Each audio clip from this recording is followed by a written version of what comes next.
జగన్ ప్రభుత్వ హయాంలో ఏపీఎస్ఆర్టీసీ పూర్తిగా నిర్వీర్యమైందని మంత్రి రాంప్రసాద్ రెడ్డి ఆరోపించారు. కూటమి ప్రభుత్వం ఆర్టీసీని పూర్తి ప్రక్షాళన చేస్తుందన్నారు. విశాఖలో నూతన బస్సులను మంత్రి అధికారులు ప్రారంభించారు. త్వరలోనే డ్రైవర్లు, కండక్టర్లు, సిబ్బంది పోస్టులు భర్తీ చేస్తామన్నారు.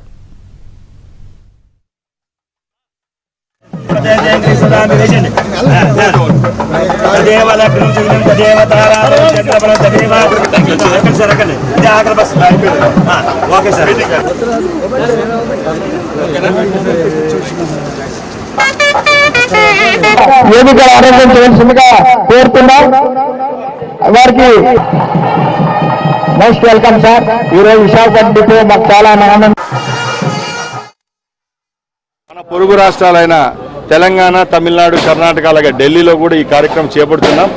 మన రాష్ట్రంలో ఇది ప్రవేశపెట్టే రోజుకి 0% తప్పులు లేకుండా ఎక్కడ 100% సక్సెస్తో మేము తీసుకొచ్చేదానికి ఈ కమిటీ వేయడం జరిగింది.